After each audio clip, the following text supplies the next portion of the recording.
Good morning, folks. Um, we'll give people another 2 minutes or so to join.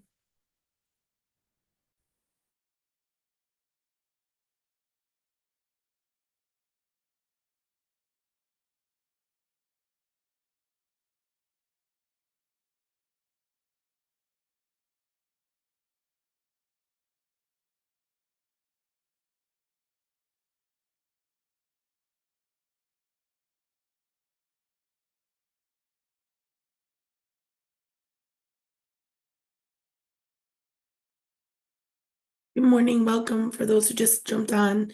We're still giving folks another minute and a half or so to join before we jump in.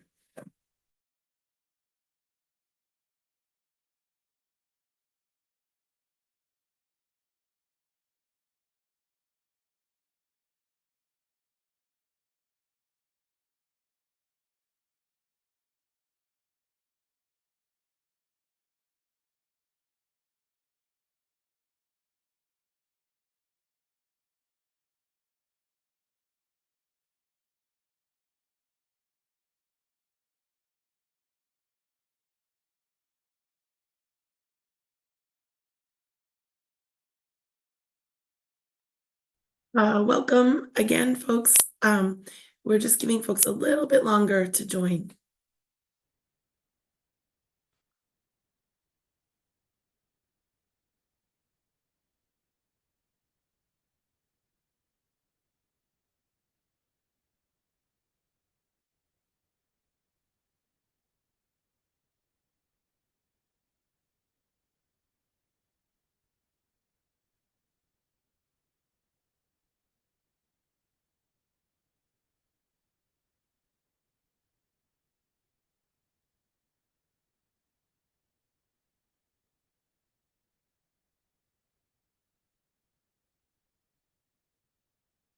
Welcome again. We'll go ahead and get started.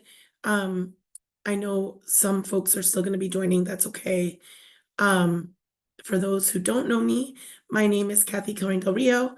I use she, her pronouns, and I'm the Advocacy and Programs Director at Maine Equal Justice. And I'm also chair of the Maine Care Advisory Committee. And hold on one second.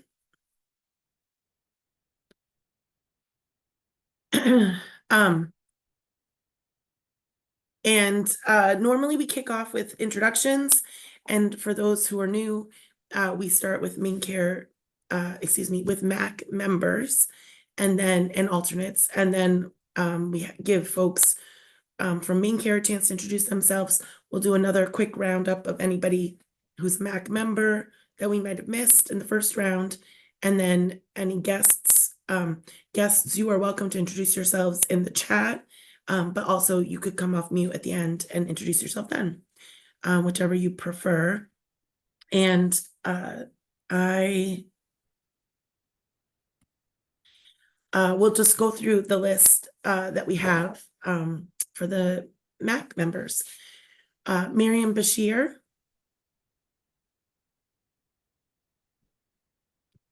Nilsa Ayanli,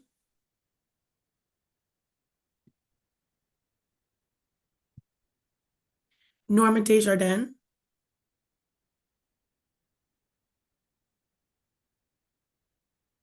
Catherine Brandt,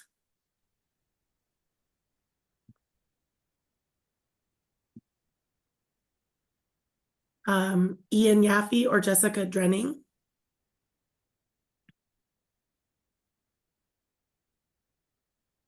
oh, I see Sophia raising her hand. Sophia.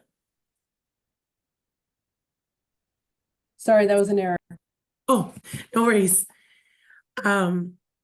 Marianne Heracall or Eric Fromberg. It's an unusual number of people not to be here, but I do see some folks here, so we'll get to some people who are here in a second. Adam Bloom Pykopoulos or Suzanne Farley. Kathy Dion.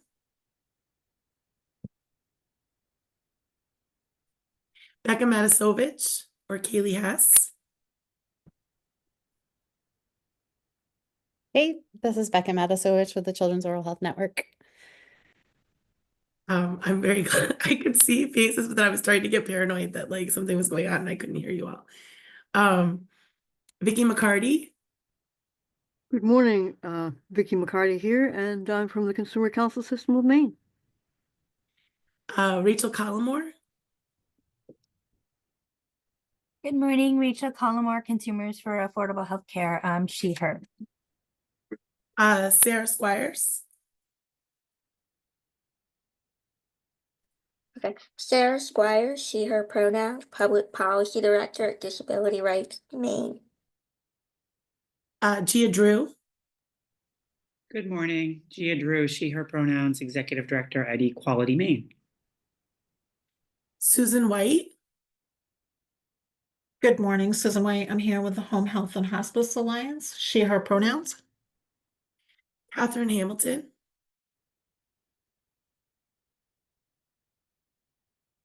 Leo Delicata,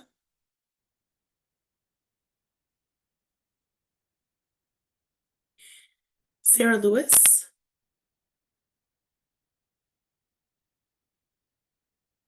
Laura Cordes, Hi, good morning. Laura Cordes, she, her pronouns.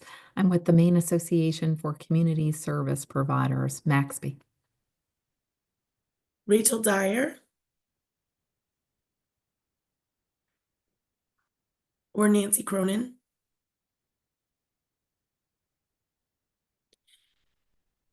David Winslow,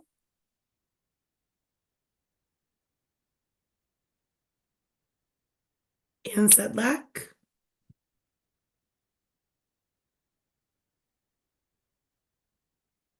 Bobby Martin, Good morning, Bobby Martin. I'm the Director of Community Health Innovation and Partnerships for the Maine Primary Care Association. I use he, him pronouns.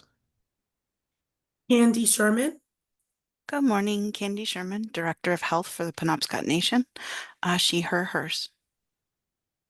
Teresa Cochran, or Kristen Goddard. Okay, well, hopefully we have some more folks joining a little late. I know there's also a lot moving in all areas of life. So some people just may not be able to be here today, but let's for now pass it over to Maine Care. And Kayla, I saw you, so I'm going to pass it to you first. Thanks, Kathy. Hi, everyone. My name is Kayla Sargent, she, her pronouns. I'm the Associate Director of Strategic Planning and Communications at Maine Care, and I will pass it over to Sana. Good morning, everybody. My name is Sana Osman. I'm the Member Engagement Manager at the Office of Maine Care Services, and I'll pass it over to Sarah. Good morning, everyone. I'm Sarah Fisher. I'm the Maine Care Outreach Specialist, and I use she, her pronouns. I'll pass it over to Kristen. Good morning, everyone. I'm Kristen Merrill. I'm Senior Policy Manager with the Office of Maine Care Services. I use she, her pronouns, and I will pass it over to Jessica Miller.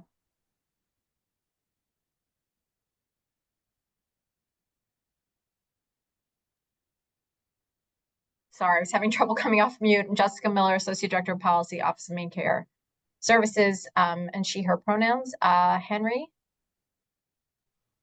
Hi, everyone. Henry Eckerson, Maine Care's Children's and Behavioral Health Policy Manager. Thanks. I'm not sure who else is on from the department. I can go. Good morning, Michelle Probert. I use she, her pronouns, Director for Maine Care. Anybody else around? Hi, Lisa Weaver, Policy Unit of Office of Maine Care Services, she, her, and I'll pass it to Becky Parsons. Hi, good morning. I'm Becky Parsons. I'm the EPSCT Program Coordinator with OMS. Kat, I think I saw. Yes. Hi, everybody. I'm Kat Roberts. I use she, her pronouns. I am a Member Engagement Coordinator with the Office of Maine Care Services. Thank you. I see Amanda Lee on here too. Mandy, do you want to go? Sure. Amanda Lee, I use she, her pronouns, and I am the rate setting coordinator for the Office of Maine Care Services. And I don't think there's anyone left unless you can see them. I don't hear anyone, so let's give folks who are MAC members or alternates we may have missed. If anyone's joined since we started introductions and we missed you, please come off mute and introduce yourself.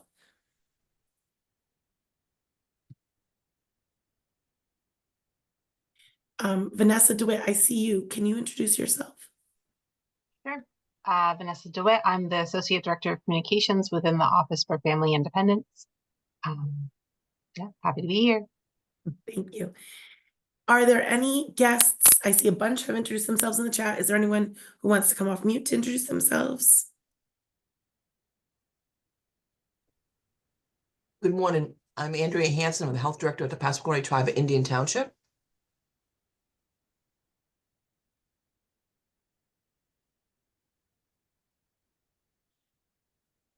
Great. Seeing no one else off mute, let's go ahead and jump into the agenda. And I guess Vanessa, I don't see Ian. So I'll pass it to you if there's any updates from OFI that you want to share with folks. Sure. I don't have any main care specific items to share, but just some general updates from OFI. We are heading into Sunbucks season here within OFI. So Sunbucks is a summer EBT program for children that provides them $120 per child for the summer when school meals are not able to be received by kids. So we're anticipating around 100,000 children being certified in the Sunbucks program. The federal government approved our plan, which we were waiting on, and we were very excited to get that information last Monday. And have been yelling it from the rafters that we're happy that Sunbucks is happening for 2025.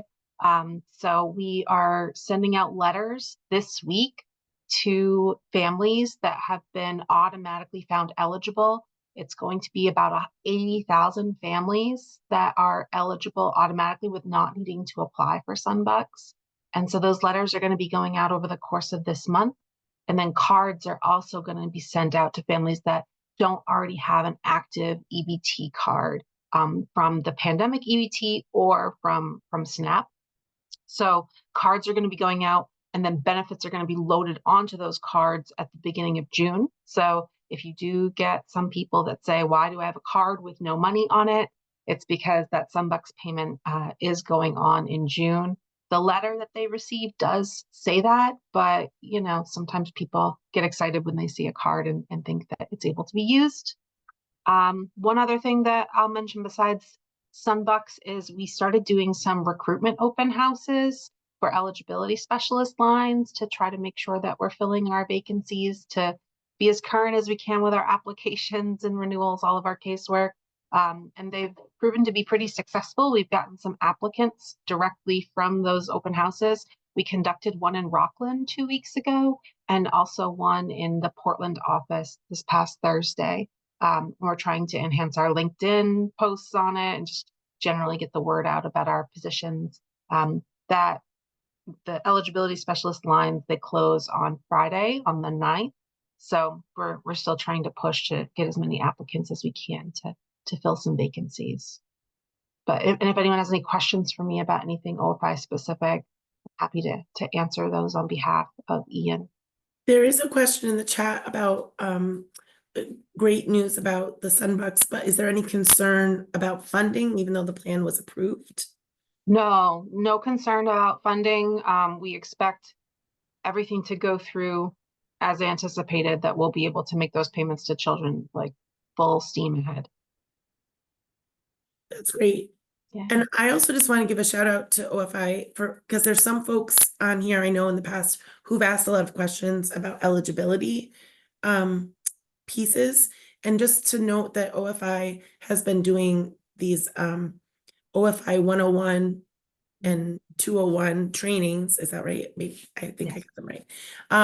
And the first one is like basic eligibility information that can be really helpful. So if that's something that you or your staff or your networks would be interested in, highly recommend those. And also the 201 training goes into immigrant eligibility, which can be different. So if that's something also highly recommend for folks who have those Kathy, it's kinds of funny that you questions. mentioned that because one is happening right now. One of the OFI 201s is happening from 10 to 12. And I think there's a 101 happening this week, and I can put the link in the chat if people are interested in it. I think within the next month, we're gonna like reboot the scenario that's used in OFI 101 to make it a little bit different, because we think we might have reached like a saturation point with a lot of people attending it. So just getting a slightly different eligibility walkthrough of what happens when someone applies from start to finish, and managing expectations of like, when am I going to receive communication from our office? So I can put that in the chat, and also I'm going to share that we have an outreach toolkit that we've created for Sunbucks, and I can share that in the chat too. So any amplification of Sunbucks messages is highly welcomed from our office. Yeah, Amy, I see in the chat. I can put the link in the chat for the registration. Thank you. Cake, I see you. Yeah, good morning. Also, Vanessa, I'm not sure if everyone, like, we all got the message about like the new MailChimp, and like if you want to be in the loop for those. So like if you used to get the notifications and now it's switching. Yeah, that's something. I don't know if you have a link to that message or something, or like helping people to do that just so they stay in the loop. Yeah, I have a copy of that message. I can pop it in the chat. The OFI 101 group changed to the MailChimp platform. They were getting some messages from our OIT saying like, it seems like you're sending spam, because the list was getting so unwieldy. And we haven't been able to make a Gov delivery account for the 101 group. So that's something that they just migrated to that platform. And I'm also exploring it as a way to connect with community partners. But right now, I just have a very large, unwieldy list of all the people that we work with that I've been trying to send some messages out. So yeah, I can put that information in the chat. I'm just not great at talking and clicking and pasting at the same time. So I'll do it when I'm done talking. No worries. Any other questions? All right, thanks so much, Vanessa. You're welcome. All right, I'll pass it over, Michelle, to you for any updates from MaineCare. Thanks, Kathy. So I will share first on a federal front. I'm going to keep this pretty high level in part because there is so much uncertainty at the federal level right now, and really the word I use to describe current conversations is really gossip, because we have no details yet. So what I can say is that through the budget reconciliation process in Congress, there has been a target amount of $880 billion in savings identified. There's general consensus that the considerable majority of that $880 billion will need to come from, or will likely, I should say, come from Medicaid. There are lots of lists of potential proposals in order to generate that $880 billion in savings. There is extremely little detail around those potential proposals. Sometimes we only have a literal fragment of a sentence description of a potential proposal as a starting point for trying to assess what that may look like. So at the moment, I'll say it's the latest, but if you don't keep on top of this twice a day, it stops being the latest very quickly. So the latest that I heard, which was mostly from yesterday, is, sorry, I'm looking at my notes here. Oh gosh.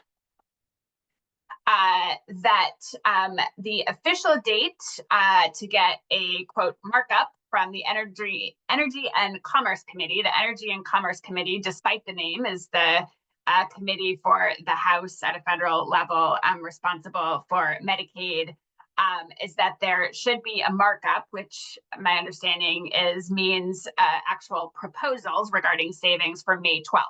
However, there is already acknowledgement that that date may very well slip.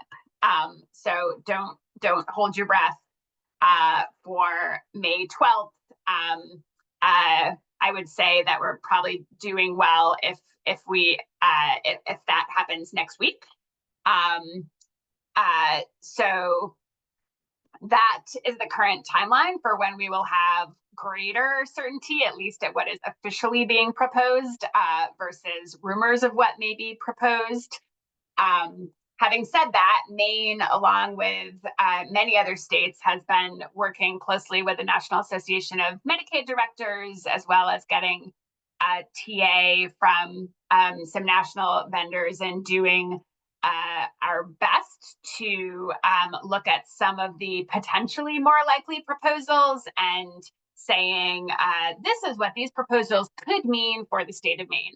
In order to do that kind of analysis, we have to make, just like everybody else, a bunch of assumptions that are going to be wrong, because there's no way that we've predicted correctly every assumption. We've based those assumptions, like, for example, work requirements is one of the potential proposals where there's general agreement that that is going to be likely. There was an act out of Congress in 2023 with the proposed work requirements. And so we've just kind of adopted those assumptions as a placeholder until we know more. So we use a lot of assumptions.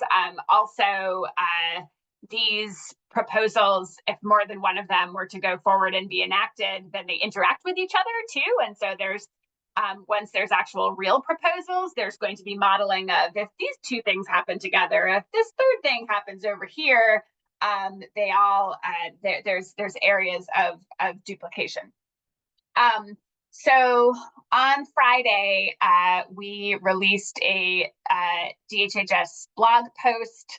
That blog post links to a more detailed briefing that focuses on 4 different potential policy proposals and what those impacts could mean for the state of Maine. So I will briefly just screen share the actual briefing so you can see the structure and what we focus on. I'm not going to go into the details, again, because there's a lot of detail and assumptions and everything could change.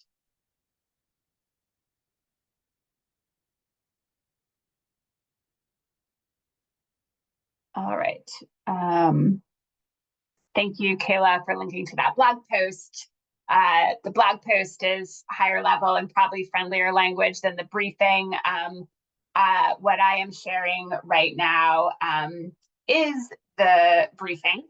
And so just again, to orient you to the structure, and we as a department have briefed all of our congressional delegation staff on this briefing, and they indicated that they found that helpful, so that is good. And we've shared it, in addition to with the MAC, we've shared with a number of provider associations as well. So this briefing provides a high-level snapshot of the MaineCare program in terms of who our members are, how the MaineCare program is funded, and what current expenditures as well as federal match levels are. We provide a visual of enrollment in MaineCare across the state in proportion to county populations, cover at a high level some of our top funded MaineCare services. And then we get into, again, these are potential federal proposals. So the first is that there's discussion on restrictions on provider taxes. Again, I'm not going to go into detail, but just for awareness, 49 states impose taxes on certain providers. It's broad-based, so it's not just focused on Medicaid providers, but states take the revenue from these taxes, reinvest those revenues in the Medicaid program, and then are able to leverage federal match. And so that is a very common Medicaid financing structure that we also use in the state of Maine.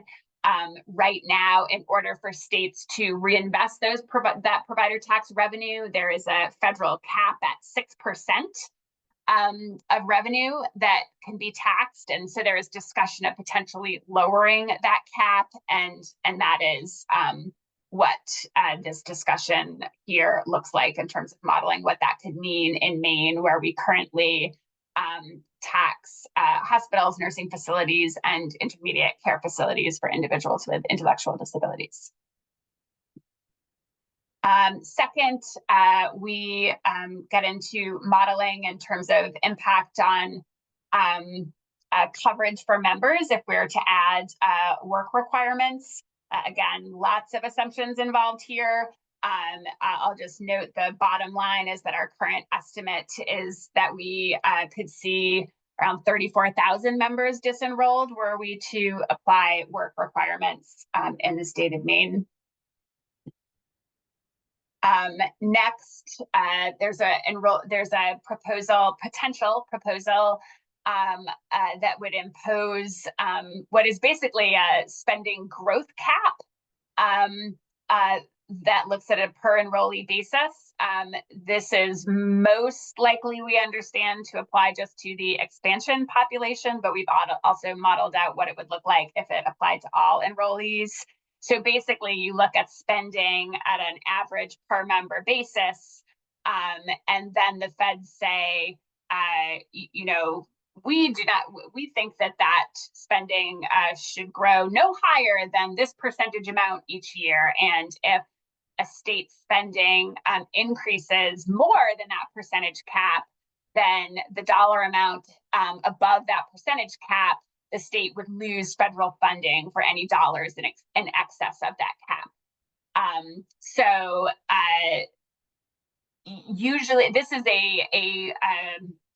when you think about managed care or just growth caps in general, usually the approach is you try to predict what you think growth will be, and that is how you determine what that per enrollee spending will be in the future. But it's helpful to remember that in this case, this is explicitly a savings initiative. So by design, Congress would choose a growth rate or an inflation amount that is less than what they think will actually happen, because that's the only way you can get savings. And so it's helpful to think about, like, we as MaineCare make our own projections of what we think per member average spending will be and growth rates based on our observance of trends.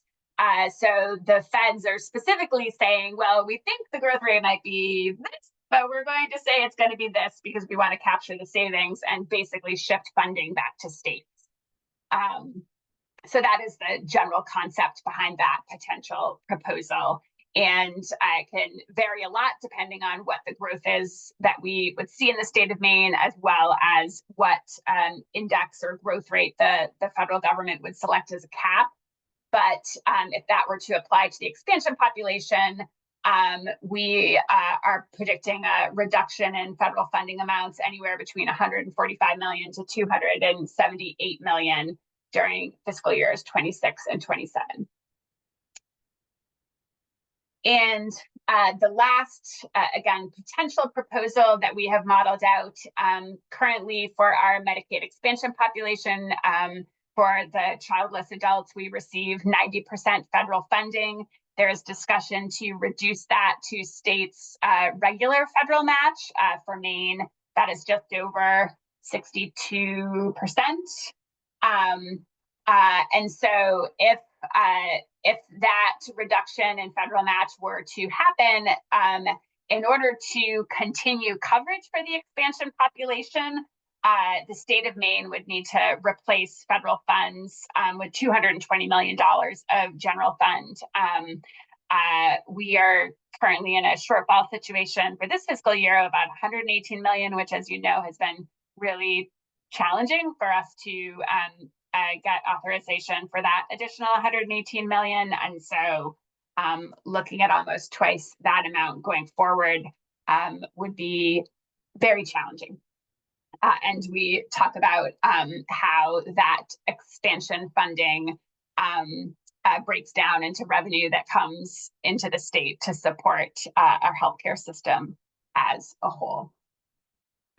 So I could probably talk all day on this topic, but I won't, because again, there are many other potential proposals that are being discussed out there as well. These are just the ones that we have focused on because of scope of impact and general likelihood of them actually being proposed. Although again, that is we'll see what happens. Things are evolving on a daily basis. Any questions about that? Probably lots. Well, I just wanted to say thank you for sharing it, because I think it was really helpful information for us to have. But also, I did just want to name, this isn't a question for you, but I will also just name, like, Maine Equal Justice, and I know others on this call as well, are deeply concerned about potential cost shifts to states around SNAP as well.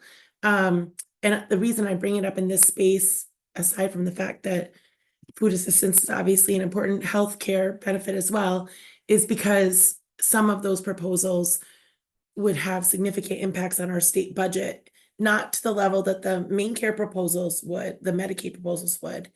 But I name that because if you're talking with your congressional delegation about the importance of not making cost shifts or cuts to, and cost shifts are often cuts to Medicaid, that including SNAP would also be important, both for people's well-being, but also for our state budget. So just saying that as Maine Equal Justice, for folks who are having those conversations. And Kathy, I'll just acknowledge that while it is not in the briefing that I just shared, Director Ian Yaffe did join our conversations with the congressional delegation to talk about potential SNAP cuts as well. That's great. Any questions?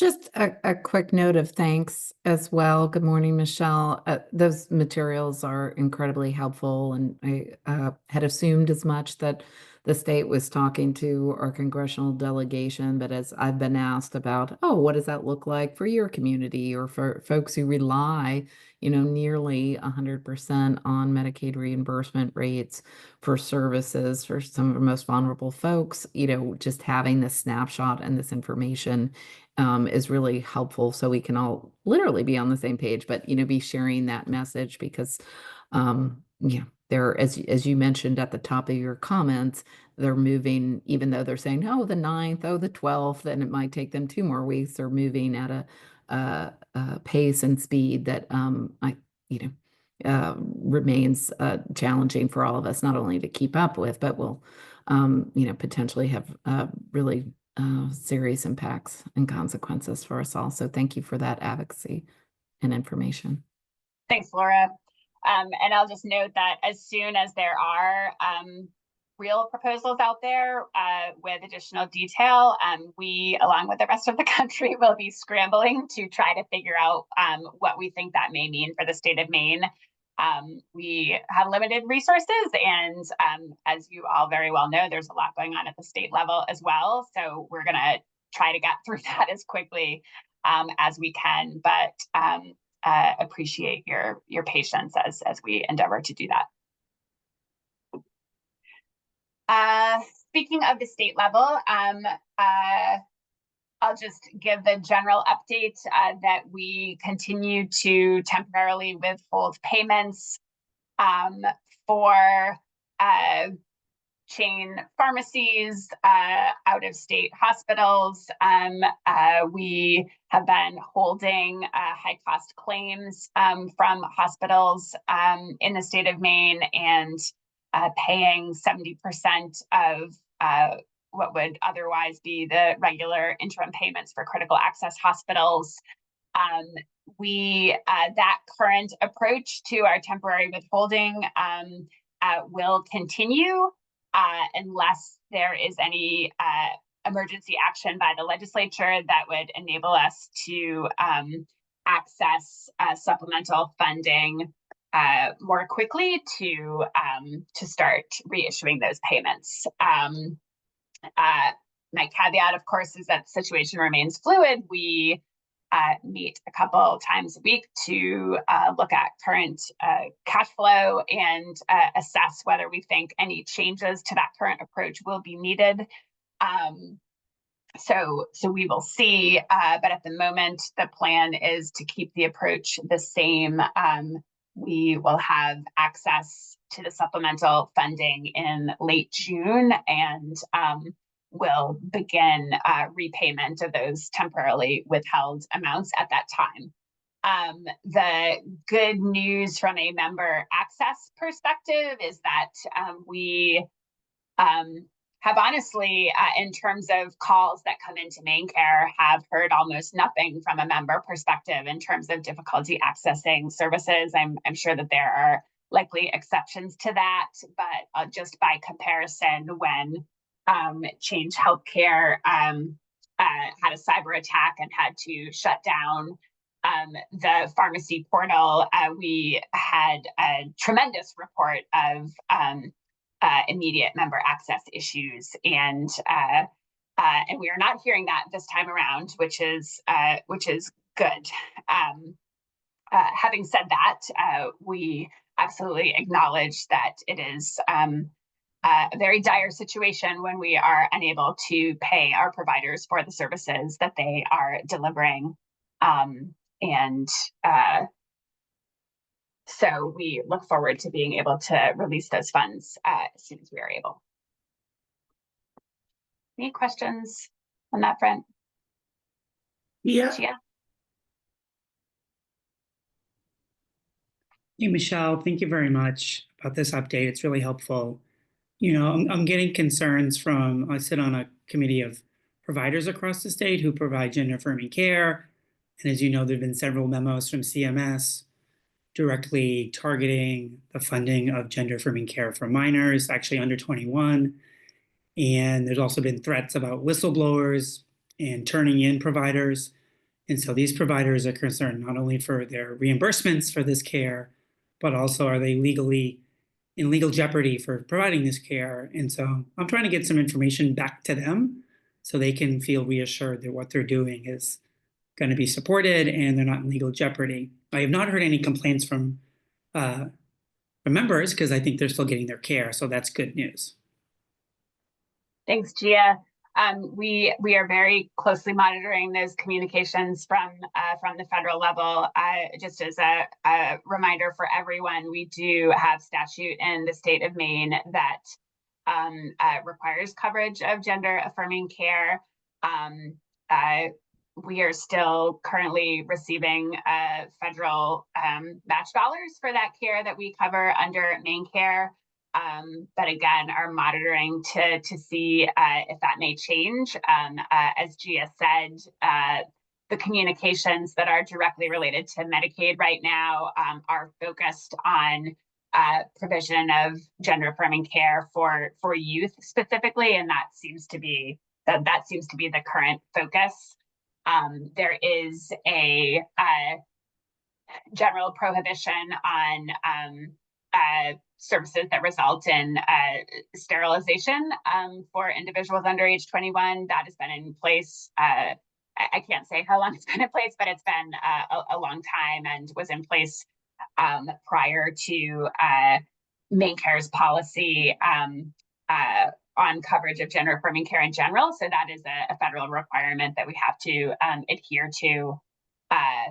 But at the moment, it seems like the consensus is nationally that the guidance that has been issued from CMS doesn't mean that we don't feel like we need to change anything right now in terms of how we're currently covering these services, but there is anticipation that may well change, and we might get directives related to ceasing of federal match, or you can't provide these services, et cetera, and we'll see whether there are challenges to that guidance going forward. But appreciate the seriousness of the issue and are closely tracking. Thank you. All right, for my last update, it's a positive update, which is nice. Nice to have good news these days. And I actually am going to look to Becky Parsons to provide the update, because she has been the person who's put a lot of work into this, and would like her to get that recognition. So Becky, I will turn to you. Thanks, Michelle. Yeah, you're right. It's something on a much lighter note. So again, I'm Becky Parsons. I'm the EPSDT program coordinator with MaineCare, with Policy Unit. And I know some of you on this meeting, this is probably the second or third time you've sat through this announcement, so I apologize for that. But MaineCare is excited to announce that we have rebranded the EPSDT program. So just quickly, for those who don't know exactly what EPSDT is, the acronym stands for Early and Periodic Screening, Diagnosis, and Treatment. So EPSDT is Medicaid's comprehensive children's benefit at a federal level.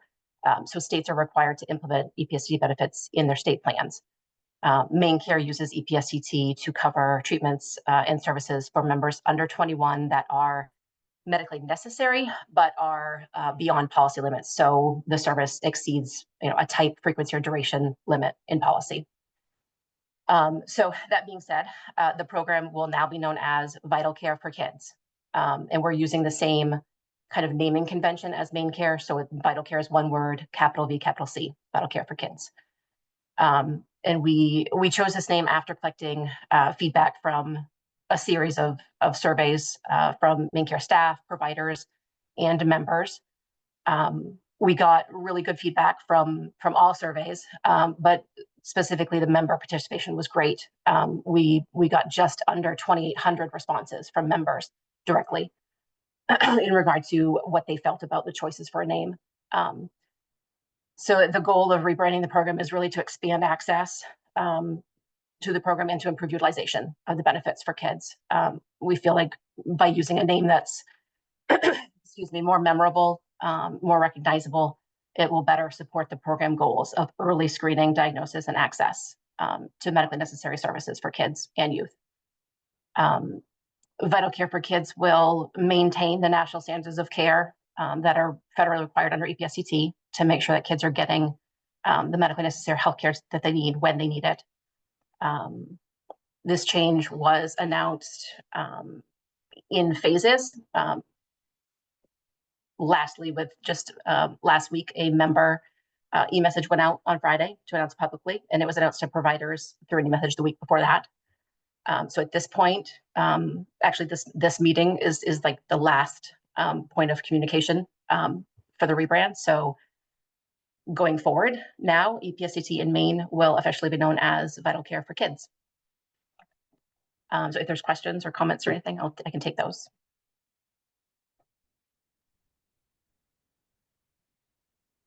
Congratulations on the rebrand, and I'm glad I won't have to keep remembering EPSDT because I always forget the order of the letters. That's the goal. Stephanie. Becky, this is Laurie Burgoyne from Home Hope and Healing, and an alternate here for the Alliance. But wondering, will that rebranding change the processes that we use as providers to document and get the physician signature? Because we use an EPSDT form that seems kind of outdated, but and I believe, I'm not sure if it was you that emailed, but someone from your entity emailed me about that form too a while back. But no, it's not going to change any processes. It's really just a name change. We're updating, obviously we're going to update materials. We're still in the process of updating some of the things for the PA forms and like that. But most of the materials like that have been updated with the Vital Care for Kids at this point, but it's not going to change any processes. That will all stay the same. Okay, thank you. Sure. Any other questions? Thank you. And Michelle, you said that was your last update, is that right? Okay. All right, well then let's go ahead and move on to our next agenda item, which is the Children's Behavioral Services Settlement Agreement Overview. And Kristen McCauley, I think I'm passing it to you. Yes, thanks, Kathy. So hello to everyone. Thank you to our partners here for allowing us some time and space to provide just a bit of an overview and introduction really to the Children's Behavioral Services Settlement Agreement. I can start with just an introduction of myself and some of my colleagues who are joining here and just kind of a quick preview of what we'll be talking about. So I'm Kristen McCauley. I'm the Deputy Director here at the Office of Behavioral Health within DHHS. I'm joined by Dean Bugay, who's our Associate Director of Children's Behavioral Health Services, and Karen Sachs McLaughlin, who joined OBH last week as the Principal Settlement Manager, helping to oversee the settlement agreement. So one of the reasons why we're here, I'll get into a little bit more detail on the settlement agreement, but just to kind of start, it is a legal agreement that is about 40 pages long. It's a very dense agreement. And for those of you who might not be familiar with it, it is something that we're in the early stages of implementation and really continuing to build out what will be a multi-year sort of infrastructure and process. One of the things that it asks of us and that DHHS is required to do is to engage with multiple different partners to make sure people are aware of what we're doing under the settlement agreement, to provide input on how we uphold expectations under the agreement, etc. So being early in the implementation, these really are some of our first steps of reaching out to different groups, different partners, different committees that are upholding or have a role somehow in the agreement itself. So again, a 40-page legal document, we're kind of translating into some of the pertinent points into about a 10-minute presentation. And the intent isn't to just do a skate over the surface. It's more just to provide a bit of an introduction and really identify how we can best continue to engage groups, partners, parties, however you want to put it, as we get more fully into implementation and what the right forums are, what the ways that we can communicate this information. So I'll provide a bit of an overview and then I'm going to pass it over to Dean to talk about some of the particular rules. I will just say, while within OBH we have primary responsibility of the settlement agreement, we're very appreciative of the many partners within MaineCare, many of them who are on this call, as it relates to upholding some of the work that we are required to do. So I'm going to try and share my screen here.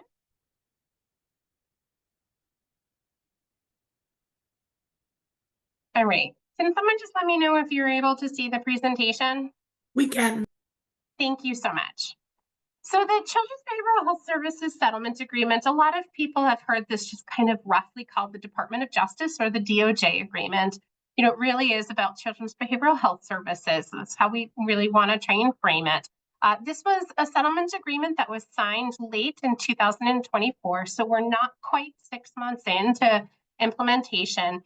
And at the heart of it, really, it's about ensuring that children, generally this is defined under the age of 21, that they either are allowed to be able to remain within their child or family home or return to their child and family home through this availability of home and community-based services, appropriate levels of services that don't require them to be in an out-of-home placement.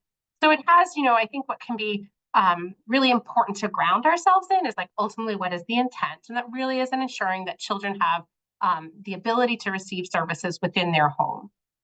And so a lot of the focus naturally is on strengthening the array of community-based services that are available to children that really ensures they have timely access to quality services, and that there's a lot of effort on service planning and care coordination that again will allow children to remain in the home.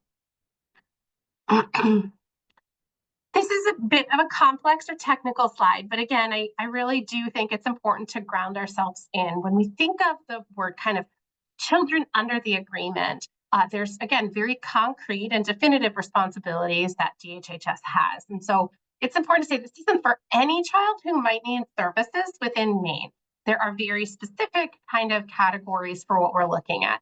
And the bolded language that you might see on this slide is is straight out of the settlement agreement. There's definitions within that. I can always provide a link to the agreement itself if that would be helpful.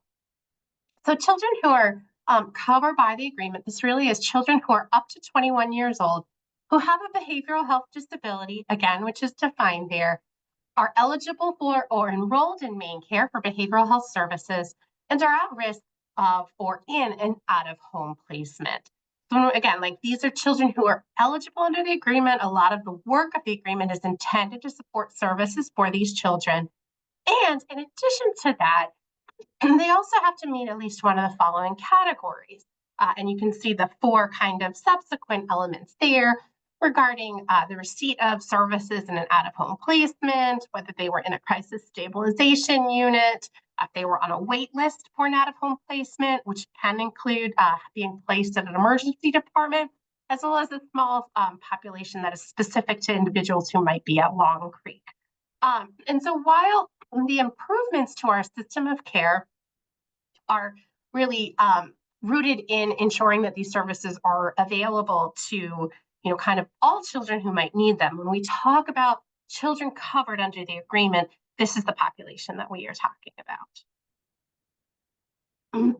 So I'm going to pass it over to Dean in a second to talk about some of those improvements to our system of care. But some of the important functions or resources that were established into the agreement are listed here. And I reference these because, again, the agreement it's a legal document, it's a legal agreement, and that will be a multi-year process we are stepping into. As such, DHHS and DOJ were intentional in ensuring that we were doing so in a planned manner, that we had the resources to ensure we were upholding our commitments appropriately, and that we were also being reviewed to make sure that we were in compliance. So these 3 elements here are things that I just feel like it's important to touch on quickly, and things that you might also be hearing about. So many people have heard that we have what's called an implementation plan. And that really is, again, it's a straightforward way of saying, here's how DHHS intends to uphold portions of the agreement. Here's kind of the how we're going to be doing this and what this will look like. This is due 120 days after the effective date of the agreement, or 7 days after the independent reviewer is selected or retained, I should say. So it's something that we're still in the midst of working on, but it is not something that is a public document yet. We also had that we would hire a Children's Behavioral Services integration coordinator. This is Karen. We're choosing to, rename the working title a little bit to be reflective of the scope of work.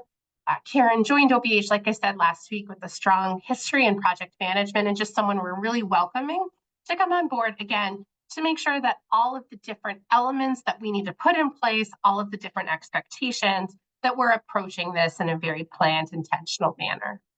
And then we'll also be selecting, this is the joint process between DHHS and the Department of Justice, an independent reviewer to ensure compliance, to kind of be a neutral third party to ensure that what DHHS was doing under the agreement really met the intent. So this was it's a bit beyond what we think of as an evaluation function, but it's not a court master just because this wasn't a consent decree. So it's kind of occupying the space within there. It really is intended to be that neutral body and one that we really welcome coming on soon. So it's, again, a very high level overview, just knowing a lot of the partners that are around this Zoom room. I'm going to pass it over to Dean to talk a little bit about what this means for both some of the improvements to our system of care as well as to our role. So Dean, if you want to take on over. Thank you. Appreciate it, Kristen. And so we, when I say we, I mean largely DHHS as a whole, OBH, and definitely supporting OMS in this endeavor. of evaluating the settlement agreement and corresponding rules that will be impacted by the settlement agreement. And the OMS team has done a wonderful job pulling all of the rules together, helping organize and doing all of this wonderful work. And there are really 6 main rules that we are looking at that will be impacted, including Section 13, targeted case management, which addresses case management and care coordination, child and family team. There is some language in the settlement agreement around an individualized service plan. And we're also looking at developing training and then having sort of a base level of support for all care coordination providers to really do their care planning following the 10 principles of the wraparound principles of care. So I want to differentiate. That's not saying that they're all delivering high fidelity wraparound, which is a separate, more intensive service, but there are 10 principles that are kind of underlying within the wraparound process, a few of which including being family centered, youth voice and choice, team-based approach, that really organize around the care planning process. And so we're developing some trainings, we're incorporating that into rule to be able to have sort of a standardized approach to care planning, for our services. Section 28 is another service impacted. We've been supporting OMS in just general rule revisions, but also really looking at adding that single assessment, which is really for the medium to high intensity behavioral health services, sort of that single process by which youth will be referred to and then clinically assessed, for the appropriate level of care.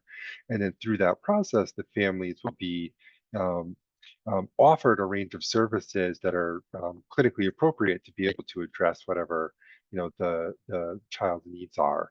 And then through there, the family will be able to make an informed choice about what services they wish to select. And so looking at really kind of strengthening just the referral and the assessment and then referral process for our community-based services, which we think will help, really you'd be able to be assessed at the right level of care at the right time, be able to be, determined for what services are, really designed and matched to be able to address their needs, have the family understand what those services are and what it means from, a service and participation process, and then be able to make that, choice and then refer over to those providers. So really looking at trying to strengthen just how the assessment process and referral process work. But in order to also do that, we need to add that process into all the various rules. And so Section 28, Section 65, and then our behavioral health homes for high fidelity wraparound specifically, as well as some of the other new services we're looking to stand up. We'll have that single assessment process kind of added in. We are working to develop a new section of policy, which is Section 66. So this is taking the crisis services that currently exist in Section 65 and making it its own policy. This is, I think, on the broader range of items that we are hoping to do just collectively as a department, as we've been working toward the CMS qualified mobile crisis response, working to strengthen and enhance our crisis services. And so in order to, really be able to put the fine point on crisis services, collectively, I think we thought it best to be able to ensure that it has its own policy. So looking to strengthen things there. Behavioral health homes. Again, I chatted about adding high fidelity wraparound, so that intensive care coordination, evidence-based, practice as a MaineCare reimbursable service. We were able to, a couple of years back now, work with Burns and Associates to be able to develop rates, for the service. We have a good rate methodology established, which is exciting. And now we're developing all of the covered services as in concert with my team, supported through the Center of Excellence, through Public Consulting Group, that we're doing all the training and certification folks in the model and all the fidelity monitoring and everything and support as we kind of move this process forward. And so Looking forward to section 92, adding high fidelity wraparound, the single assessment that we just talked about, strengthening the care coordination, and again, working in those wraparound planning principles into just the general kind of base level of PHH services. And then lastly, looking at developing a new section of policy, section 98, which is family-based children therapeutic homes. And so what this does is it takes the therapeutic foster care service kind of out of section 97, because it really doesn't belong in the same category as our children, well, PNMI services as a whole, but specifically children's residential care facilities. The service and design and the makeup are different. And so again, putting a highlight on these services, creating a whole new section of policy, working collaboratively with the Office of Child and Family Services and their revamp of the TFC model just generally. And then we're also working to develop the therapeutic intensive homes, which is leveraging the evidence-based model, Treatment Foster Care Oregon. So we've been working with the TFC consultants, the Oregon team, to help us with our planning, working with providers on what it will mean to stand up the service, start to do some, kind of base training and helping kind of conceptualize what it means to kind of stand the service up, as well as providing some catalyst funding to be able to help make that service a reality when policy is set. So lots of things going on with rules, but also really good things going on with the services that are impacted by the rules, to be able to close gaps, help make new services available, and strengthen our delivery of care as a whole. And just some timelines here on the single assessment as it's related in the settlement agreement is that we're looking to have the single assessment in place by January 1st, 2026. So working diligently to be able to make that happen. And then there are, some pieces around high fidelity wraparound services being available, and then care coordination following the wraparound principles of care. And there's just a few metrics here up on the screen that we're looking to have high fidelity wraparound available by January 1st for you to meet the criteria through the single assessment. And that we're going to be doing some iterative rollout of training for care coordinators and wraparound planning principles, with a initial measure of 50% by January 26, and then having everyone wrapped up by January 2027. And I think that's it. I was gonna say, in the interest of time, I will stop sharing my screen.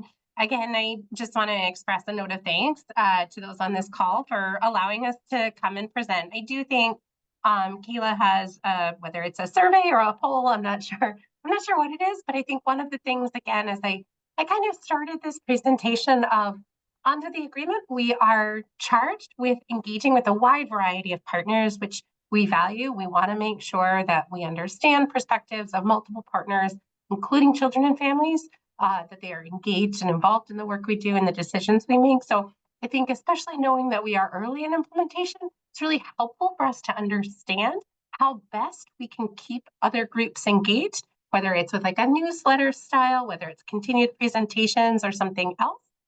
We appreciate that early feedback to make sure that we start down this process of outreach and engagement in the right way. Kathy, I think that's it for us, unless there were any questions or follow-up that we needed. And again, just a note of thanks. Yeah, thank you so much. Are there any questions from anyone? It doesn't look like it. Kristen, would you be able to share a copy of your slides with me so that I can share it out with the list? Absolutely. And with that, I do believe that there was a link to the agreement in there as well, but I can also make sure that is available so that people don't need to overly Google things. Great. Thank you so much. Thank you all. Thanks for joining, Kristen, and everyone. The poll is open. It looks like we had 17 people respond. Kristen, I will follow up and get you the results of the poll so that folks have a little more time to complete it. Excellent. Thanks so much, Kayla. Thank you. Our next agenda item will be from Molly Slasnick, but before we do that, I saw that Sarah Lewis joined as a MAC member. Sarah, do you want to introduce yourself? And also, after Sarah, if there's anyone else who's a MAC member or alternate who missed introductions, please feel free to introduce yourself so it can get captured for the minutes. Yes, I'm Sarah Lewis with Main Access Immigrant Network out of Portland, and she, her are my pronouns. And yeah, I think that's it. Thanks, Kathy. Thank you. Thanks, Sarah. Anyone else we missed? Great. Okay, Molly, I'll pass it over to you then. Great. Thank you, Kathy. Let me just get my PowerPoint up ready. Give me 1 second.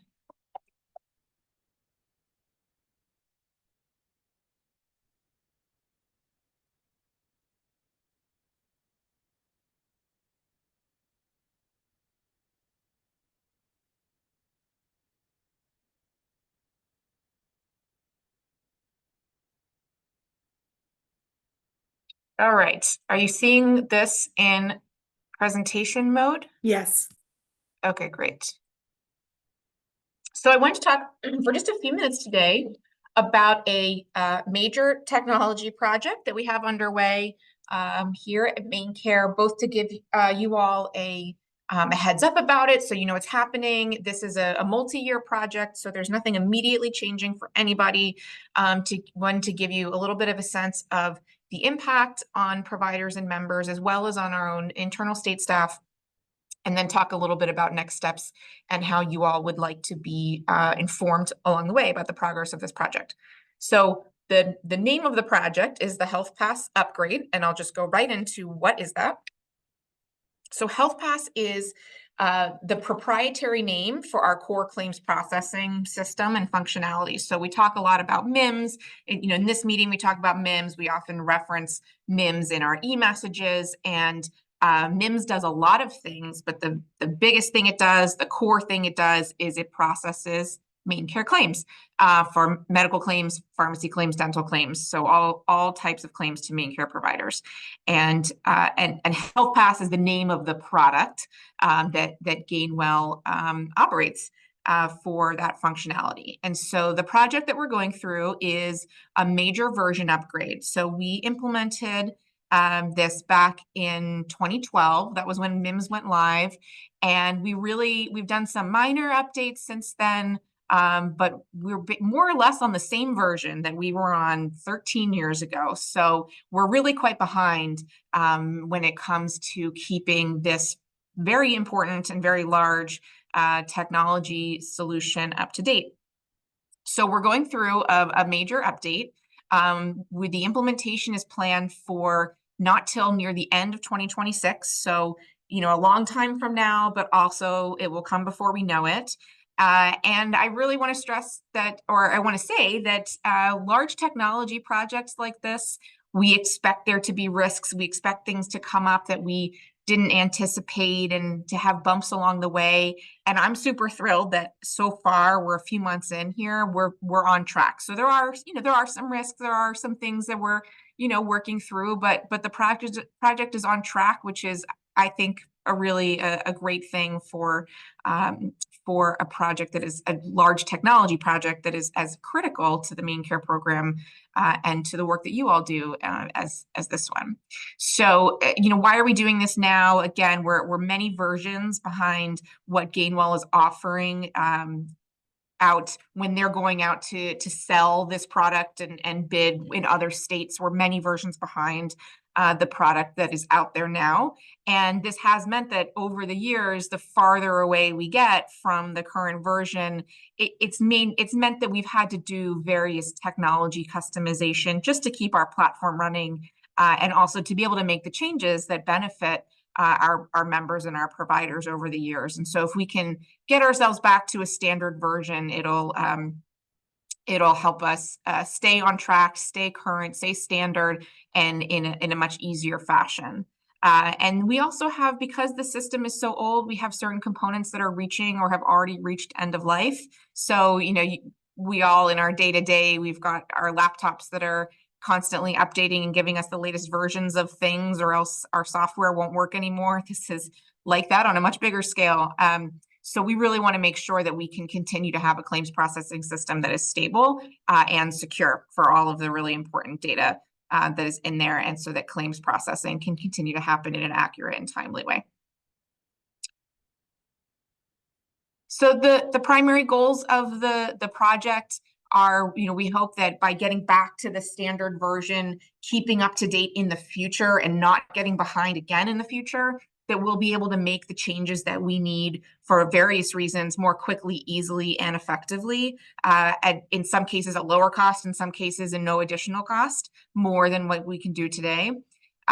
We anticipate that because we will then be on the same version of this platform that some other states have, or there are other states that are implementing this at the same time as us, that we will, as states, be able to come together and say, hey, Gainwell, we'd like to see this change in the system, or Gainwell will say, we're going to roll out the same change to everybody, and that should also help us to keep our costs down and be able to make changes that will benefit multiple states and multiple Medicaid programs.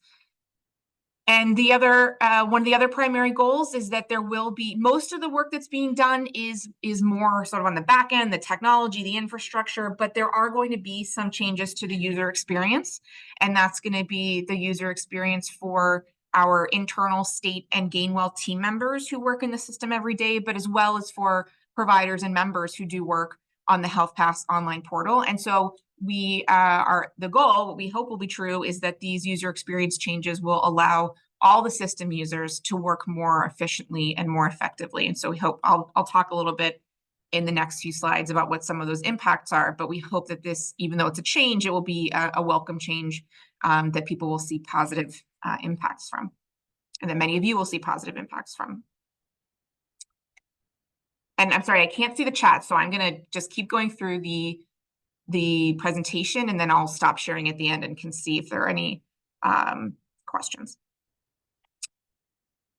So I wanted to share a little bit at a high level about provider and member impacts. This is subject to change, not because we don't know what's going to happen, but because as we go through the details of the system and the details of the design and the changes, we may just find even more things that are going to be sort of beneficial to you all and your colleagues and the members of your organizations. So this is not a comprehensive list, but we wanted to share, what we know right now at a pretty high level. And I'm not going to go through them all one by one, but you can see that there are some, for providers, there are improvements to navigating around the portal, improvements to submitting claims and how claims adjudicate. For members, we're going to have an enhanced provider directory, more accurate determination of member coverage terms. You'll see there's a couple lines in here about accuracy. I don't want to imply that the claim adjudication or the determination of member coverage is inaccurate today, but of course there's always room for improvement. And so we hope that this will just help us be even more accurate in the work that we do. And less directly for providers and members, but still beneficial, is that, as I mentioned, there are a number of even more impacts here that are going to be positive for our state users and Gainwell users that are going to help how we internally do our work. And so we hope that that will translate to better customer service as as our provider-facing team members and member-facing team members are working with you all every day to help you do your jobs. Let me just look through the rest of my notes here on this slide.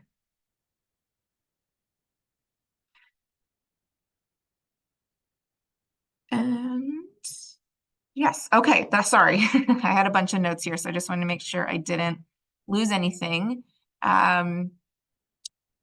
So that is this slide. And we are going to have training available. So we'll, of course, be training our internal team members, but we will be having training available for provider and member users of the online portal. And I'll just go right to the next slide on that. So that will be not until 2026, because we have to get through the rest of our, the first part of the project where we're really working out all the details of the design so that we know what it is we can train you on. And training will probably look different for providers and members.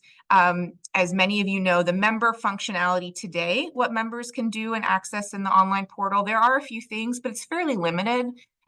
Providers are working in the portal and are connecting with MIMS and using MIMS much more frequently. So the training will probably be more robust for providers, but we will certainly be looking through the impacts for both the provider and member communities and seeing what is appropriate for each community. And it could be a combination of making materials, training materials available online on demand, as well as possibly live trainings, ad hoc sort of open office hours type things. So we're still working through it, but just know that we are starting early in thinking about training to make sure that that we're not missing anything, and that we are appropriately tailoring the type of training for the content as well as for the audience. And then we're also thinking about, after we go live with this, how do we measure impact? How do we get feedback from you all about how it's going, areas where we might need more training or different kinds of training, even after we've gone live with the updated system. So that's something that we're thinking about and planning for as well. Because this is not a new system, it is an upgrade of an existing system. I also want to emphasize that the risk is way, way, way lower than it would be if we were implementing a brand new system. So other states are implementing this as a brand new thing, and it's pretty risky for them, both in terms of, mostly in terms of the continuity of their operations every day. And so we still have some risks, but it's not nearly as we're much less concerned about that. And we're really looking forward to this upgrade. And I'll say that our team members who have been involved in the project so far have really been excited about the changes that they have seen for how this will help improve their work. And so hopefully that will translate over to you all as we start to communicate more about the more detail and the impacts for the provider member communities. So with that, I know I talked through that pretty quickly, but I will pause. I'll ask first, before we go to general questions, I'll just ask, and I'll stop sharing my screen here. I'll just ask, how would you all like to stay informed about the progress? So this is similar to the question that Kristen just asked about what she just presented, but I don't have a poll ready. So I'll just sort of more informally ask, how would you all like to stay informed? Is it, presentations along the way at this venue, provider e-messages, member e-messages? We certainly will be looking into, we will be using the provider e-messages and member e-messages as we get closer and start to get into more of the training phase. But in terms of just sort of progress on this project, I'm curious if people have any particular opinions about how you'd like to stay involved. And I will just note before I stop talking, as I know that one of the agenda items on this meeting is the fact that we still don't have a provider subcommittee. But if at some point we do get a provider subcommittee, that could be another venue for updates on this project. And so now we will stop talking and see if people have questions.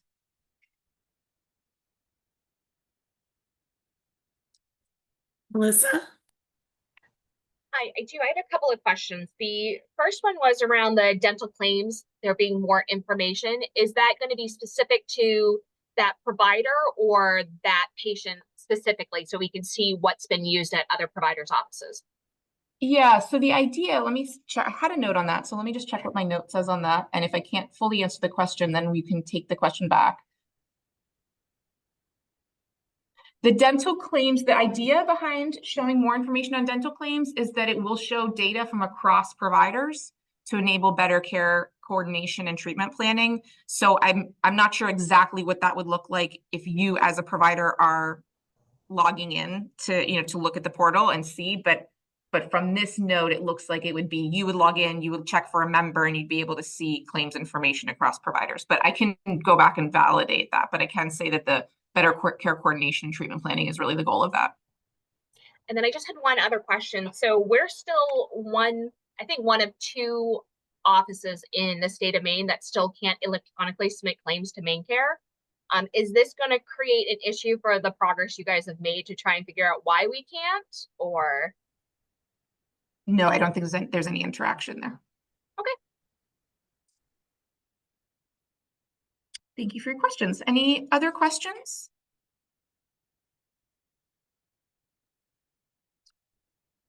Or any feedback about the way you'd like to get informed about the progress?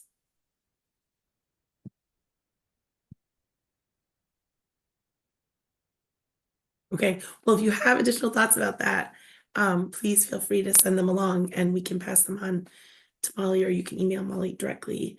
Molly, can you also share a copy of your slides? So we Yes. can share it out. Thank you so much.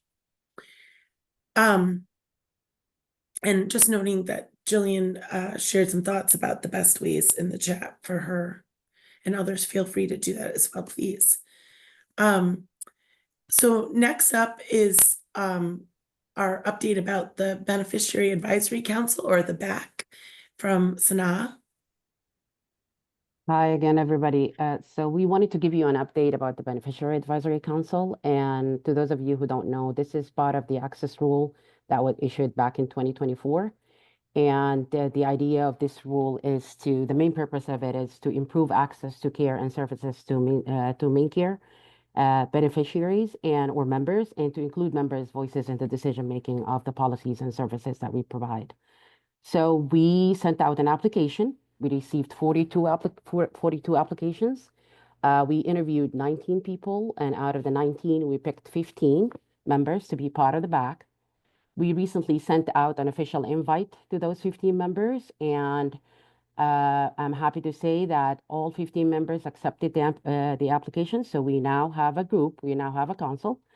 And to give you a little bit of a quick overview of the demographics of this group, so 73%, which is 11 people of the group, are white, 20% are, or 3 people are Black African American, and 1 is unknown or didn't answer the question. And then we have 12 females, 2 males, 1 unknown, so 80% are females. The age ranges of the group is between 22 and 65. They come from 6 different counties. And we have 9 different types of MaineCare coverage services used. So we have people with full MaineCare, emergency MaineCare, pregnancy, Katie Beckett. So we have 9 services that they cover. 67% or 10 members said they are caregivers, and 33% or 5 are members or previous members. And we are currently planning for the first meeting for the BAC, which is going to be most likely by the end of this month or the beginning of June. And with the help of our contracted independent facilitator, and I believe she's here, Valerie's here, and also Cake is working with us to help us prepare for these meetings.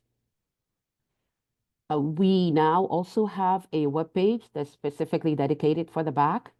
And we also posted some information about the BAC on the MAC webpage, and I will share the link to the BAC webpage for you to be able to see. And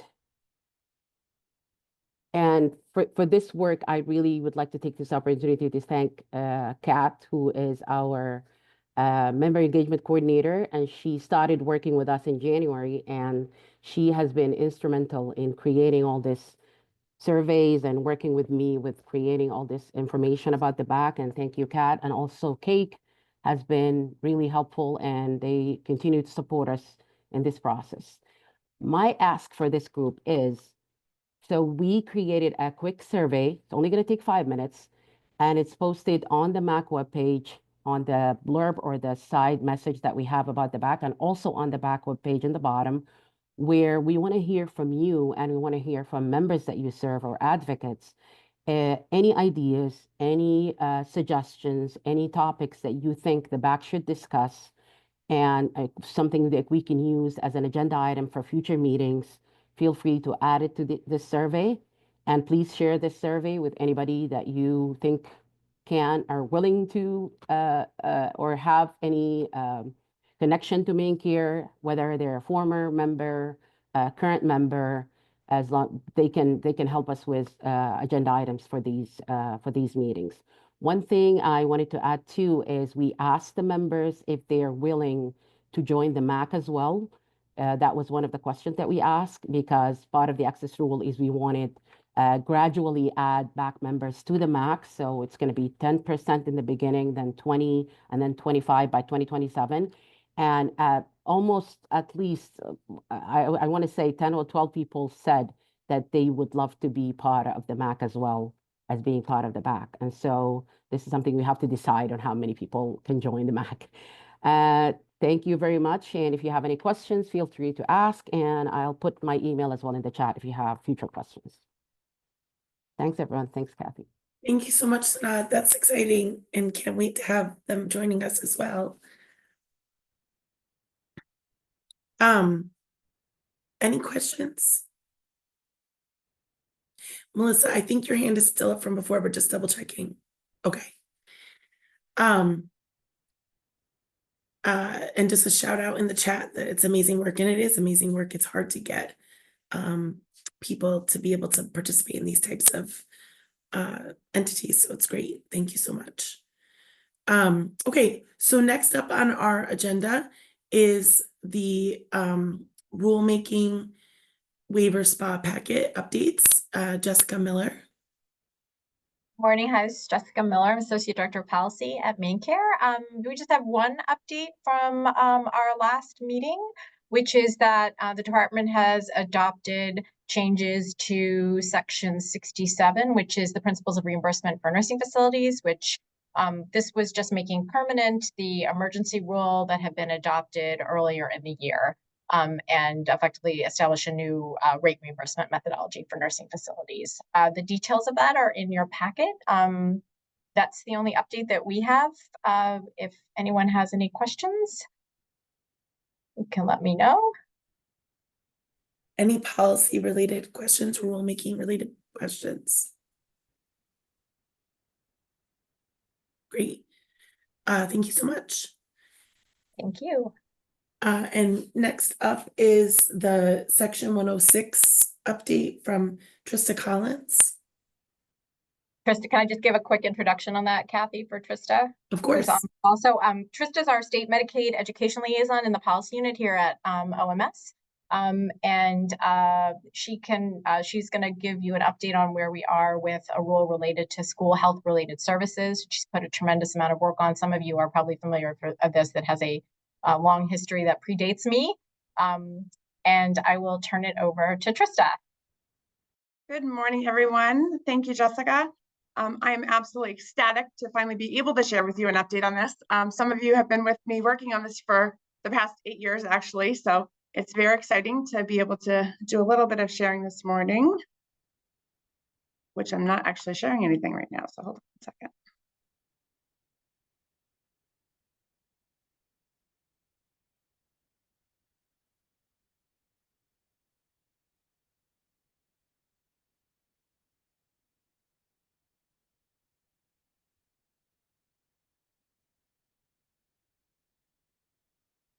So I thought it would be helpful to go ahead and start with a little bit of history.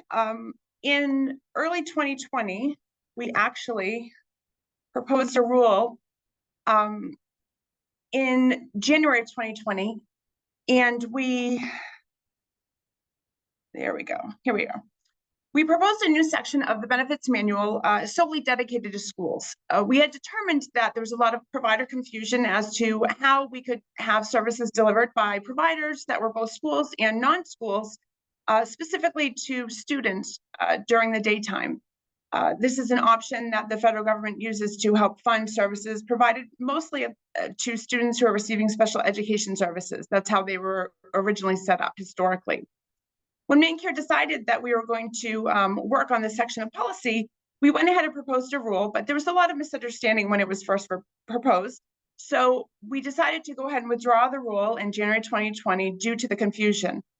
We realized at the time that a lot of work had to be done on the rule and in educating interested parties who were involved in the development of the rule, and who really, we just needed to work on overall education with providers as well. Since then, there's been a lot of ongoing work to provide that education and to address concerns that were brought up during that rulemaking process. Also, in that time, legislation was passed, as most of you know, that requires a rate study now for any new MaineCare service. In July of 2024, a contract was awarded for a rate study to be done specifically for some school health related services. So that is the history that brings us to where we are now with a rule and some direction moving forward. What we've decided to do is To avoid any further delay in helping members get increased access to services in schools, OMS is planning to move forward with a two-phased approach for Section 106. This includes moving forward now with Phase 1 rule. The Phase 1 rule is now in draft stage with the Office of the Attorney General, and a Phase 2 rule will be developed once a rate study is complete for some new services. This will allow schools and other enrolled providers to start to increase access to vital services that students are receiving now. And then we can do an additional piece to the rulemaking after a rate study is completed. Now, what does that actually mean? What this means is, some of you that were here before will have a basic understanding of what we had talked about. We have students that receive basic services now in a rule, okay? Right now, students that attend schools are able to access things like speech, PT, and OT on a daily basis. That's not going to change. This 106 rule will permit schools and contracted providers to bill and deliver services regardless of whether or not a child has an IEP, which is a special education program, whether they're attending a school and receiving special education services, or if they don't. Right now, under current MaineCare policy, only students who are receiving special education services can receive these MaineCare covered services, and schools can only bill for services provided to these students. This change in this new rule in 106 will open up access for students who do not receive special education programming, okay? So moving forward with Phase 1 will open up access to students who do not have IEPs in schools. We anticipate also establishing a new behavior support service. This was also included in the first rendition of the rule. This will be a service that is a combination of two currently used services, Section 28 and Section 65 day treatment services. This is a service which would be provided to any student member under the age of 22 with a behavioral health diagnosis. Currently, the day treatment service and the Section 28 service are limited to members that are age 20 and younger at this time. So this would increase access to services that are currently being provided. This new rule would also provide for this behavior support service to be delivered to students in before and after school programs that are happening in school settings, okay? This behavior support service, right now we are still reviewing the rate structure for the service, but this would really help students now, which is the purpose of doing the two-phase rule. We do not want to wait any longer because we know how important the service really is. Because it is a combination of two services that are currently being delivered, that's why we want to move ahead with this and not hold it up for the rate study. In addition, in the Phase 1 rule, this rule would establish requirements for all providers delivering services and billing for services that are included in a member's IEP. Right now, providers have commented that there aren't really clear regulations for providers to follow.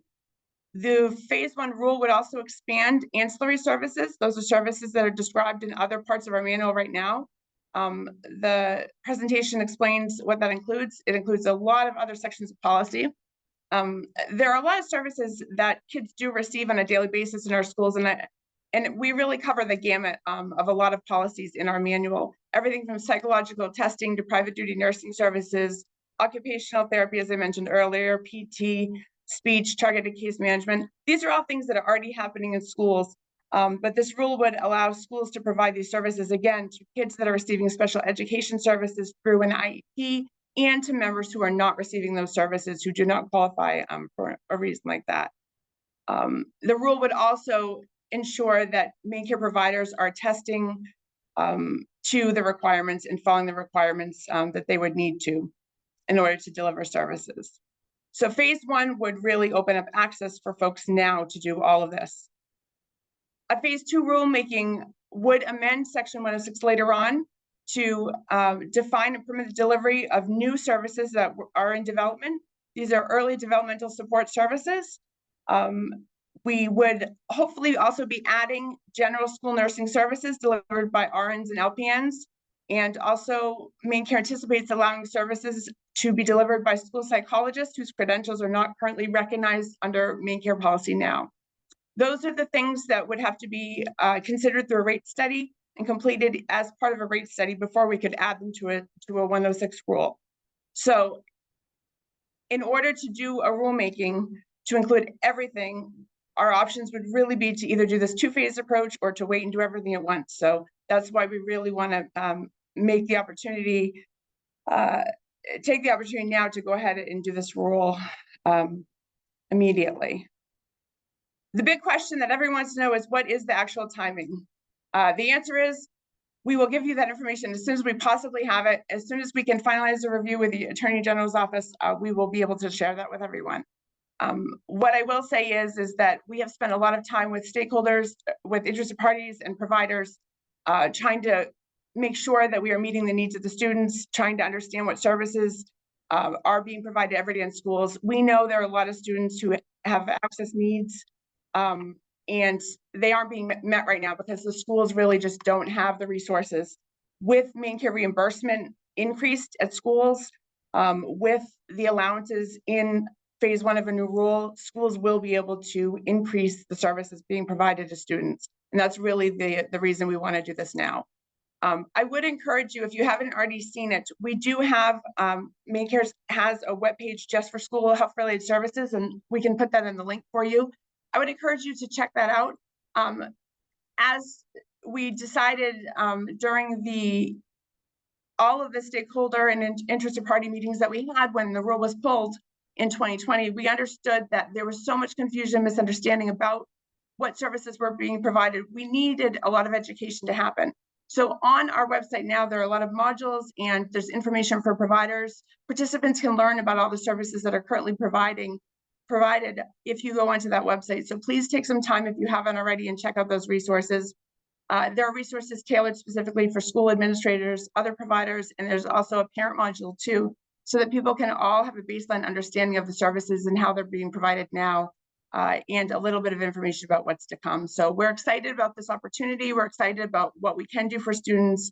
And I think it's eye-opening because there are services and there are a lot of great things that schools are doing now for MaineCare members, but this expansion through a two-phase rulemaking is really going to change the game for schools and allow students to access services during the daytime at schools. It's going to prevent families from having to arrange schedules and leave their places of employment during the day to bring children to appointments. It's going to really help children a lot. So we're very excited about this, and we will hopefully be able to bring you more information about an actual time frame as soon as we possibly can.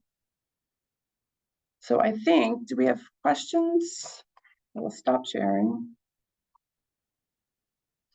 I'll just note, just I remember when that first rule was proposed, I was like newly chair of the MAC, and there was a lot of conversations, and I appreciate all the work that's gone into it since then to get input and to help educate people about it. So are there any questions?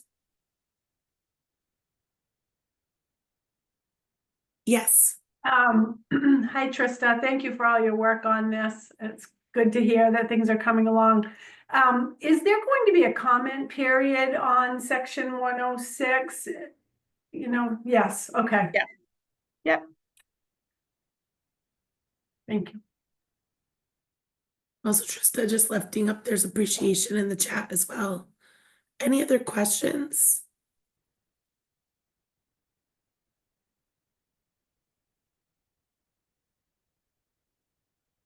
Okay, well, thank you so much. And if you could also send me or have Kayla send me a copy of your slideshow, I'll share it out with the follow-up links from the meeting. Okay, thank you. Thank you so much. Before we shift to our subcommittee updates, I did just want to give a quick moment to Kayla because there was a communications related update that she wanted to share. Yes, thank you, Kathy. Hi, everyone. Kayla Sargent, Associate Director of Strategic Planning and Communications at MaineCare. I wanted to acknowledge, I'm sure many of you have noticed over the past few months, since at least February, that the e-message listservs for our providers have been a little out of whack. There have been cases of many, many duplicate messages going out to folks.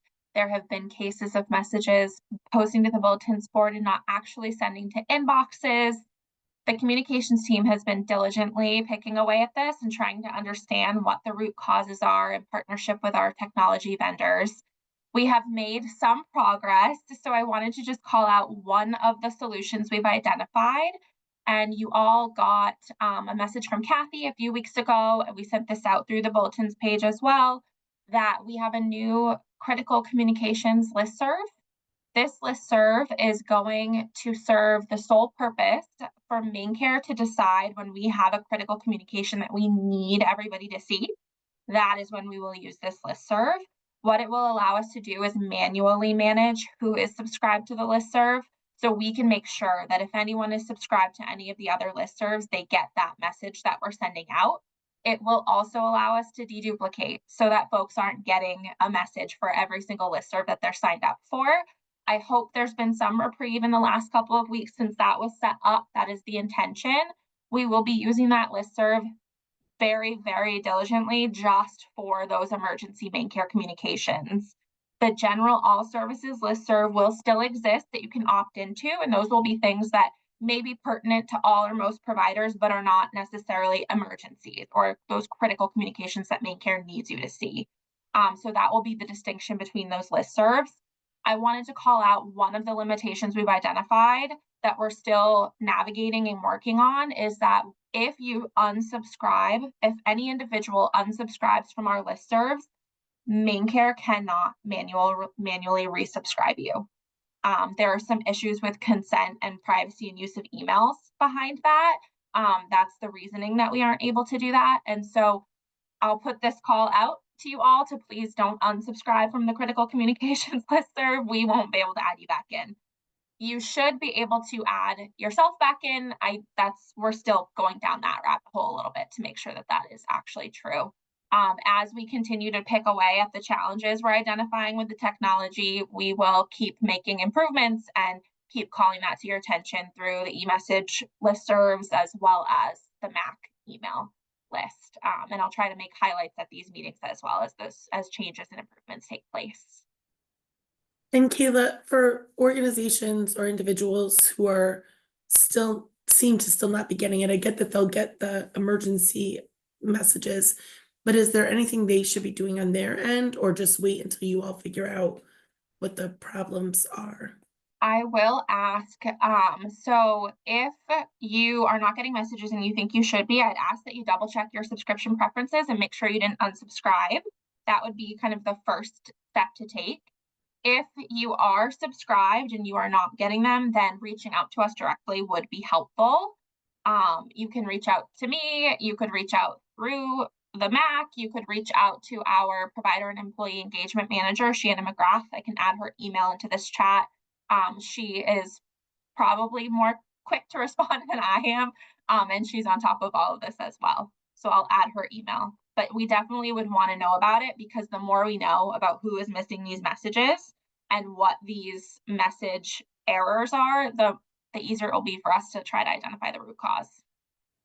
Thanks. And I can include Shannon's email in the follow-up email as well with all the links. Okay, thank you. Any questions? Then let's move on to the rate subcommittee, to rates updates, starting with the department and then the subcommittee. And Mandy, are you back? Yes. Yes. Hi, I don't really have a lot of updates. The report was linked into the agenda, the monthly report for April. Some highlights at the top of that report. Probably the biggest update is that we hope to finalize the calendar year 25 rate determination schedule next week. We did want to allow the MAC to provide any input they might have today, and then finalize that next week, post the schedule, and that will be going out in a listserv. And just so everyone knows, I did put in the chat that if you are looking for a specific notice and think it should have gone out by now and can't find it, or you're wondering the status, you can go to the bulletins page too. And that has a really nice search feature. I don't know if you're all familiar with it, but I use it all the time. Let me just pull up my report real quick.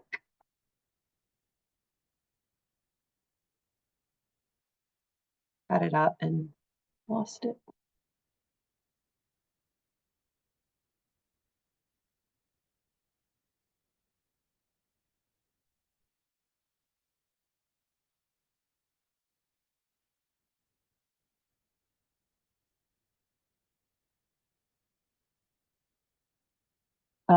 So just general highlights of things that have happened in the last month, really, or upcoming, the lifespan waiver rate determination for 18, 20, 21, and 29. That we have held the public forum on April 14th and presented those draft rates. The written comment period was extended to May 6th, today. And then we will review those. And then the temporary high intensity services comment summary was posted along with the final draft rates for section 97, PNMI Appendix D. Interpreter services, that work was kicked off on March 31st, where we held the virtual kickoff meeting with interested parties. And we'll be planning out the rest of that work. So if you're interested in the interpreter services rate determination, please watch for future notices for how you can participate in that. Section 67, nursing facility phase 2, they have started meeting with providers to discuss specialty care unit rates. I believe they did that on May 1st. And then the sections 12, 19, 20, 21, 29, 40, 96, and 102, home and community-based services with that are specific to clinical therapy, care coordination, supportive skills building, assistive technology, and personal support services. Basically, the survey, we've reviewed the survey results, the vendor has reviewed the survey results, and are actively developing those draft rates for OMS review. And we do hope to present those this summer, not official the date yet, but we're aiming for sometime this summer to present those draft rates. And then other than that, there wasn't a lot of movement other than the rate determination schedule, as I mentioned, that we hope to finalize and post next week. Any questions?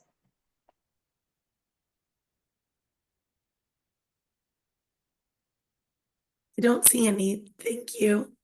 You're welcome. Laura, do you want to share updates from the subcommittee? Sure. Good morning again. The rate system subcommittee has met a few times since the full MAC met. I would say maybe it was over the last month. We did have folks from the department in. We appreciate that, to walk through the 2025 proposed rate determination schedule. We did submit comments on behalf of the rate system subcommittee. I'll put those in the chat and summarize real quickly. We just didn't have any specific recommendations regarding the schedule that was put forward, but we did ask the department to consider adding 2 additional columns to the schedule, one that would reflect the anticipated determination timeframe, and then another that would indicate the anticipated implementation timeframe for each rate. So not having a particular, having lived to maybe 3 some odd years of the cycle now, understanding that just because something's in the schedule for a year doesn't mean that that determination process would happen in that year, but to help providers both in kind of the sustainability of the system, the predictability, the transparency, to say, okay, hey, in 2025, we would like to determine this rate with an anticipation of, let's say, fall of or spring of 2026, we'd complete that rate determination with the idea that we'd be projecting that into FY27 for implementation. Just some general timeframes so folks can understand what the department may be thinking, and appreciating that those, there's so many different things that can slow us down, or other priorities that take place. But just to start with some framework in anticipating when we're scheduling something in 2025, this is our projected determination, finalization, and implementation of rates. So those were really our two recommendations and in our comment for the 2025 schedule. I think the other thing we've been discussing in this group this winter and into spring has been the department's proposed changes to the rate determination process, and that's in part UU of the budget. And I think folks know that two key components of that are making the whole system, both the COLAs and any rates adjusted from determinations, subject to available funding. And the second piece is a redesign of how the annual COLA would be applied to the rates. And that would be, you know, kind of almost like a year after. So instead of having to catch up, they would use the COLA would be determined on the % increase and the kind of the year-over-year increase in Maine's minimum wage. Put that in the budget, and then 6 to 12 months later, and that's the language right now, that the COLA would be applied 6 and 12 months after the minimum wage increase goes into effect. And there's concern about that being a long window for folks, and just you know, providers being further behind in catching up with the increases in minimum wage, therefore competitive rates, therefore keeping the workforce that sustains the programs and access to service in Maine. So, you know, I think there are folks who weighed in on that and budget hearings and work that's being done, but I appreciate the department coming into a couple different meetings to talk about the rationale behind those proposed changes. Our next meeting is going to be, because the holiday falls at the end of the month, our next meeting is going to be June 23rd. And that's a Monday at the end of June. So, you know, I'd encourage anybody who has a agenda item or wants to be added to the email list, feel free to reach out to me. And I'll put the Zoom link and the next meeting date in the chat as well. Thanks.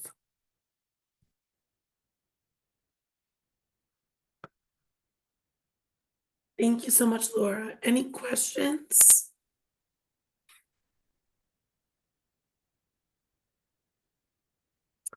Okay, I'm going to share the update from the dental subcommittee. And I think we've been having a lot of ongoing conversations that you've heard about here before in terms of thinking about ways to attract providers, especially specialists or other areas where we have shortage. I mean, we have shortages across all of the dental workforce, but trying to think together about some of those key areas that are really essential to help, especially MaineCare members, get the care that they need. So as part of that conversation, we spent some time at our last meeting talking about the shortage of certain specialists, particularly oral surgeons. And we are going to be trying to talk more about the credentialing issues around that population, that group of providers, in order to try to think about ways that we can recruit and retain folks in specialties. Also thinking more about identifying specific procedure codes for data analysis. So we've had multiple meetings where we've looked at a lot of data over the years now around like the implementation of the adult dental benefit. We've also been looking at data around provider participation. And I think one of the things that we're trying to do is figure out, like, what are we missing in terms of codes that could help us better understand the data, like give us a bigger picture in terms of data around the landscape for dental care here in Maine, and particularly with a lens for MaineCare members. And then I also just wanted to name that we've had a lot of conversations too about the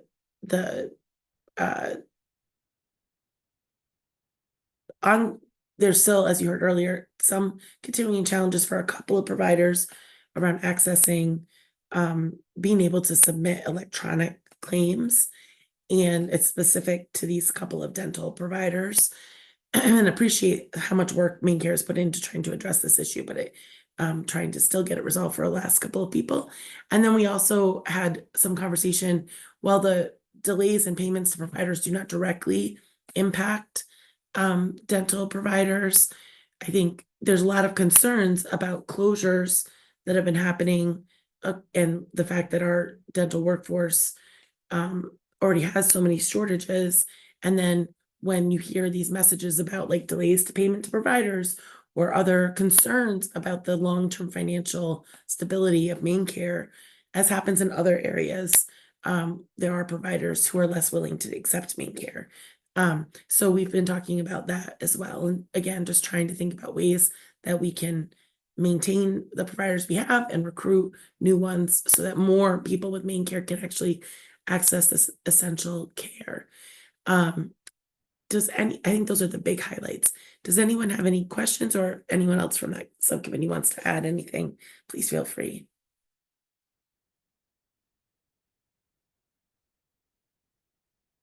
Okay. The last thing I wanted to mention, related to subcommittees and was mentioned before, is that we still have not been having a functioning provider subcommittee because we don't have a chair for that subcommittee. So again, I know there are a few people, at least one of whom's not here today, but who are considering it, and just trying to get through legislative session. But if folks are interested in that, it would be helpful to be able to have a space again where providers can come together and talk about some of the more in the weeds issues that are specific to them that we don't really have space for in the MAC. And I think that's important, especially as the BAC starts to meet and starts to join the MAC, because our hope is that the BAC will also bring its own agenda items. And as you know, we already have pretty full meetings. So I think we really do need a space where providers can have those longer conversations. So again, if you or someone you know would be interested in chairing that subcommittee, we'd really appreciate it. And we also still could use a vice chair for the MAC. And also we could use a vice chair for the rates subcommittee as well. So lots of opportunities to get engaged if you are open to that, and happy to talk more if people have questions. And then the last thing I'll mention before we adjourn is that we do need to look at our bylaws as a MAC because of that access rule change that we talked about earlier that also created the BAC. And I wanted to share that Kayla has been doing some work around this. I'm going to help look at those, and we're going to share out a draft of those in advance of our next MAC meeting, so folks have time to provide feedback and ask questions. And then our hope is that we can vote on those at our July meeting. And just a reminder that our July meeting is not the first Tuesday of the month.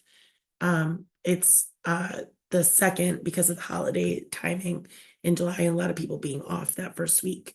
And Sophia, if you're interested in being part of the provider subcommittee, I guess for right now you could let me know. It's not currently meeting because there's not a chair, but I could flag it for the next chair if you let me know.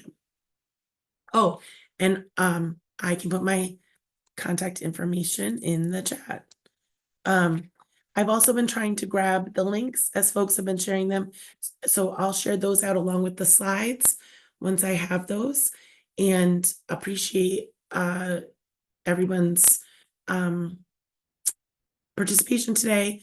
Any last questions in this last minute? Do you mind if I add something, Kathy, about our next meeting? Oh, in yes, July? please do.